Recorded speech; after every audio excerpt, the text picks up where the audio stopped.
When she spoon and like a BB moment, which is like a beautiful black moment. Did we get any of those in this episode? Black. We have a chaotic vibe moment of the Chaotic vibe moment. And you're watching Black by Reality. Black by Baddie. And those who love us. Hello, you are watching and or listening to the Black by Reality podcast, a podcast for Black by Baddies and those who love us. Today is November 30th, and I am getting ready for our big dinner that Jordan cooked. And I thought, why don't I get ready and talk about Vanderpump Rules? Because I want to. If you haven't heard, basically for season 12, Vanderpump Rules is getting a whole new cast. This is interesting because there was just a lot of talk of like what's going on with this show. During season 11, Lala Kent was losing her mind, acting like everything was at stake. And it seemed very empty at the time, but I guess now it's happening. And I still wouldn't blame Ariana, even though the pressure was unfairly on her last season, because a lot of people ended up tuning back in for Ariana to carry the show and to carry the storylines. No one else was really pulling their weight. I really resonate with that. And I'm just like, I should really tap into by Ariana Madix's energy of how I am going to like move forward with my journey, and I'll explain. Very specifically, I wanted to name 7 things that I take as inspirational and what we should learn from Ariana's like last or going out method of this show, since it was basically made as if this was solely on her. Number 1, I say, first of all, we should really be in awe of her bravery, because she was the one who called the crew to like, actually, this man is cheating on me with Raquel. Please come back and document this bull. And, you know, she was later accused of being too strategic with the cameras, but her fans brought that up multiple times of actually we would have never gotten this big resurgence if it wasn't for her. Because sure, it would have still happened. It's their real life.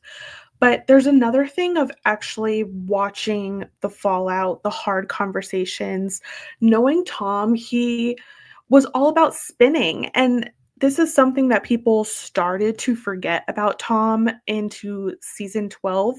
But the big thing, or season 11, sorry. But the big thing about season 10 is that you can almost see the level of deviousness, them wearing like matching lightning bolt things, him dressing up as Raquel, and having Ariana be there for Halloween and have both of them in the audience to watch him play with his band. There were so many levels to the deception that as time goes on, people start losing those facts and are just like, yeah, everyone on Vanderpump has basically cheated at some point. What's the big deal? Yeah, she needed the cameras there so she could get that honest part and be done with it. And I love that for her. So having the bravery of people watching you in pain, but also to then how you get past it in the following season was such a big deal and very inspirational to me. Next, by Queen, allowing yourself to be angry at those who wronged you. Oh my gosh. First of all, there's so much information about how women don't express their anger enough, that we get more autoimmune disease and whatnot, because we're just holding so much in. We're so used to thinking about others before ourselves. I have an issue with this, and I love my partner Jordan, because Jordan's just like, no, no, no, no, no. Don't hold your breath when you're very upset or angry about something. Let it out, even if it's a scream, a yell.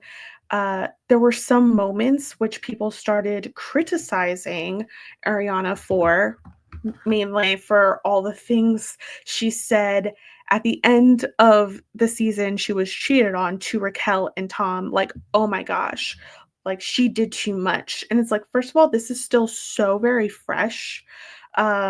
You're watching it months after the fact, and we need to be more comfortable with women showing anger. Now, I'm a Black woman, and I know for some things of me showing my anger, it would not have had the same outcome. But I am still for even like white women showing some anger when it's meant, when it's accurate to show in the workplace or in relationships, because hopefully the least oppressed, if they're allowed, it can push the needle for the rest of us. So that was a very big important part, I think, of that moving forward journey, and I applaud her for, she didn't know how that was going to be edited and if it would have been in her favor. Luckily, it mostly still was, even though she got some pushback on that. My third point, realizing when you've won and focusing on moving forward. I know for me personally, this is the hard part. I am still moving forward after the trauma that I've been through and the people I feel wronged by, and I revisit the angry stage as I'm still trying to move on, and I move back and forth. But yeah, once you realize, like, I did that, the point was made, and sometimes even when you've been very clear about your point, the people who are determined not to understand you just won't. And that's also like a control thing, is like releasing that need of control over the narrative of your part in a situation, because we can't forget Tom Sandoval really wanted to harp on the lack of intimacy they were having in their relationship, and that was part of it. And he really wanted to make it seem like, yeah, I cheated, guys, but it's not like Ariana was a great partner before the cheating. And I'm so glad that people just didn't fall for that. I remember distinctly he was really trying that on Nick Viall's podcast, and it was just not working out. He didn't even bother to show up on time for that podcast. Like, it's giving Tyler Francis of Love is Blind. Some men cannot help themselves but to be the bad guy, even when they're like really, really trying to be like, no, I'm the good guy who was very wronged by these women. They don't help themselves. It's crazy. So even then, yeah, if you're like the winner in this situation, you know you're in the right, and you know that they're gonna slip up again. That's the big thing about these like personalities. They're gonna slip up again. People are gonna remember, oh yeah, this person not great. I mean, the New York Times article on Tom, that show was doing everything in its power to try and be in his corner, and couldn't do it, couldn't save it. So just a reminder, I love that once the next season started, even though everyone was hounding her to try to forgive Tom, that's the only way to move forward, da, da, da. She's like, actually, I don't. My boundaries are my boundaries. I already won this. I have a new boyfriend, which of course then the show tried to attack, or Lala tried to attack, of like, who's this guy? He must be an opportunist. And it's like, I still don't know how Ariana ended up in such a long relationship with Tom Sandoval. That's mind-boggling to me, despite that, I still trust Ariana's decision making. I really don't know how that balances out in my mind, quite honestly, but it's true. I'm just like, we're not worried about this. So why are you? It's because they're going to get something out of it if they call into question this very good thing for you. The next thing, not falling for work lies and pressure. That last season with that cast is so interesting as someone who reports on reality TV and covers it, because I cannot ever forget that reality TV is a workplace. So, as much as people were very angry at Lala for, you know, basically trying to produce the season and Scheana and all that, it's a workplace. And those two were corporate, team corporate, instead of like team the faces of this show that are being vulnerable, open, or like the basis of what this show is. They could have sided with Ariana and be like, we're not going to go after her new boyfriend. We're not, if we're going to have a relationship with Tom, we're going to still really push for some accountability instead of being like, well, you need to apologize to me for this like one petty thing. Oh, he apologized. He must be good now. And Ariana, how could you not forgive either? They look real goofy now. And they looked goofy then, but just the proof now of like Ariana, she had one little note about this show ending, and then she was literally in New York in that parade. Booked and busy, not worried. So, but if you kept watching that show, you would think, oh my God, like we're all in dire straits. We're all desperate. Like we need this. Though there's work environments that are really preying on your your fear for survival, is that you need this actually more than we need you. And in a way, I kind of feel like the replacing of the cast is like the final boss of this message, which is not true. I think we're going to see these people on their other shows. There's a lot of whispers about the Valley. There were whispers about the Valley when we were already watching last season. So yeah. As a woman who has been in survival mode for quite some time, as I started this podcast and really been trying to like work through it, I have also been trying to really keep focus of what my goal is with this podcast, of it being my main thing and creating content for people who are like me or love people like me and also happen to watch TV, and we can have deeper conversations and all of that. I never wanted to lose sight of that for any other job. And yeah, I think Ariana could be a great inspiration in thinking of that, because look, she also hopped over to Love Island USA, and that became the biggest popular season, making even more reality stars who probably have like more engagement and everything than the Vanderpump Rules stars who have been in the trenches for like 9+ years. It's wild how life works out, and it's not always fair. The people who suck up to corporate, I'm sure, are going to be like, ugh, why, when I did everything that's supposedly right? But you have to remember what professionalism and what's considered right in the workplace, like why?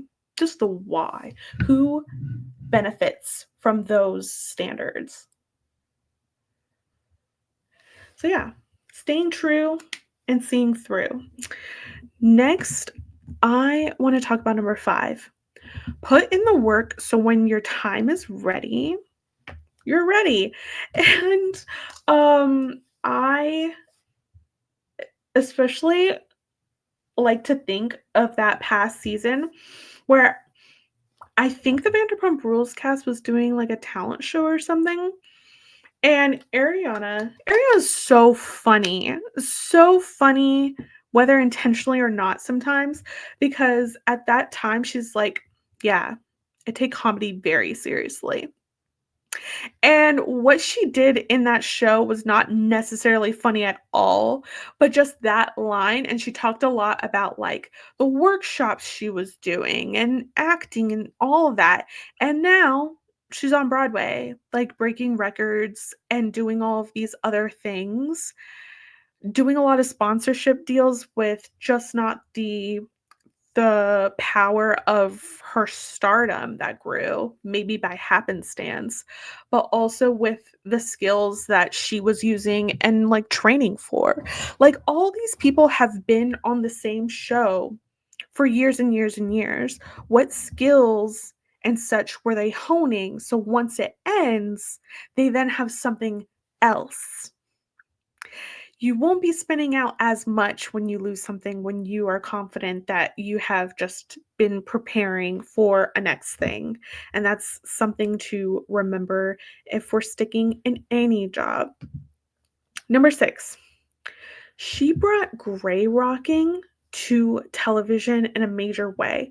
Now, there's some issues with bringing therapy speak into pop culture. We've seen gaslighting and all of that misused, and narc, all of these very real diagnoses and situations for abuse, not just for like disagreeing with someone. It can get out of hand, but either way, it's still a good thing that people have something that is in their toolkit to at least identify abuse if it's happening.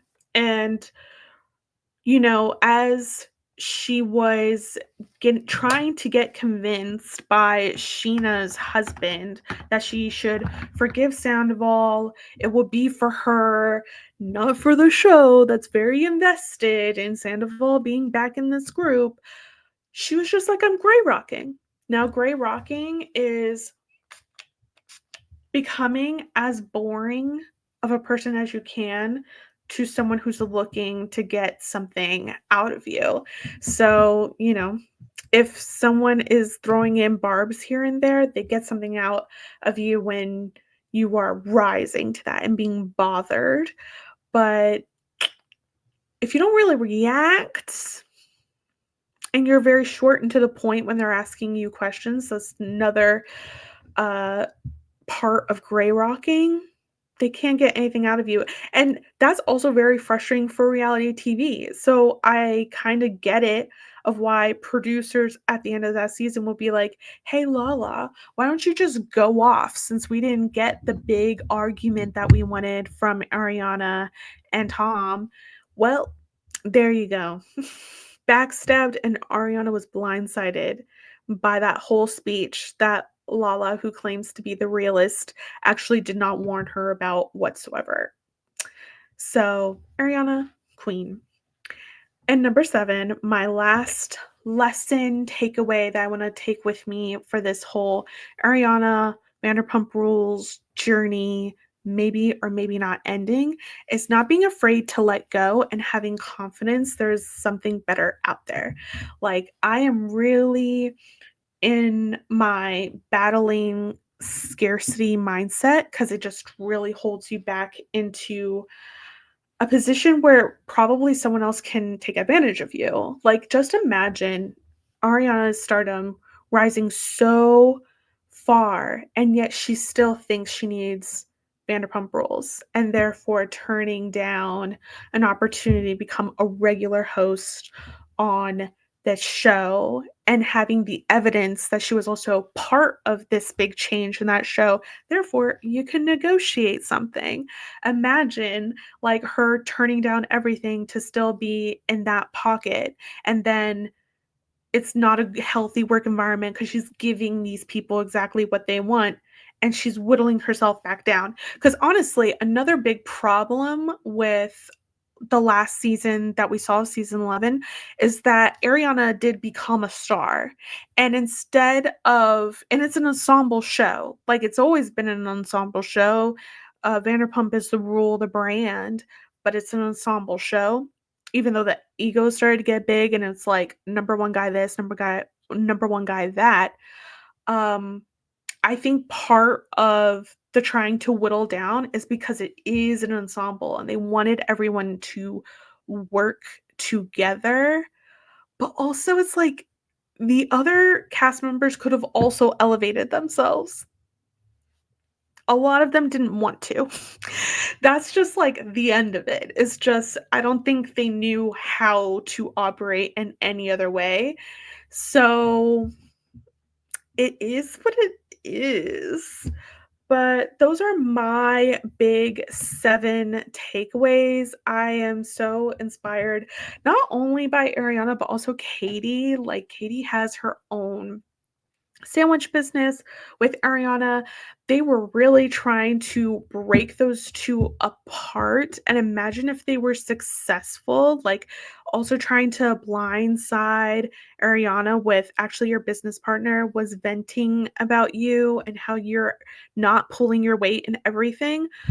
Like, this season, the whole show is about Sir, Vanderpump Rules, Pump, all of that. But we never saw Vanderpump actually have those like nitty-gritty business conversations on television, because you just don't do that. Like, the whole brand should be about like the magic of the restaurant and everything, but the show was trying to attack that and not even let them protect the brand so it can become a bigger thing. There could be like petty little stuff here and there, but no, no. And as I'm wearing this very much Harry Met Sally sweater, it also makes me think of our girl. That's it, Diane Keaton. I had to get to Harry Met Sally for some reason because fall, but it was Diane Keaton. I think I'm thinking of like Annie Hall and all the other just New York fall movies that she's in. But Diane Keaton wanted something about her. And Ariana was still so busy, she didn't get to meet her, but like, imagine. So, yeah, Ariana Madix, I hope we all channel a little bit of that great by greatness, um, female power, and just that therapy. Like, actually going to therapy, actually taking the tools that you have, sharing it with others for who wants to take it, take it. But also just like leading by example. And I'm just so happy that all the girlies also who are younger, probably around the age that she was in her first season of Vanderpump Rules, all the girlies on Love Island USA had her. And I love that for them. So you guys can go ahead and leave your thoughts on this video down below. I think this is going to be my look for today. I need to get some earrings, but this is pretty much it. And yeah, sorry that these more off-the-cuff videos are here and there in the blue, but yeah, my work situation changed once again. My work situation changed once again, so I had a little time, felt inspired, and decided to do this. I'm also playing around with the thoughts of you guys just getting to have a conversation with me and each other if you'd like. If you ever want to comment back on, one of the Survivor recaps that we're doing, any questions for me, you can email them at blackbyreality@gmail.com. I'm your host, Nicole Weaver. I'm an entertainment reporter. I was writing for Collider. Gonna have a little bit of a switch up of where I'm writing now. But that's pretty much it. I'm hanging in tight for the Traders next. And until then, guys, I hope you stay visible and feel visible today. Bye.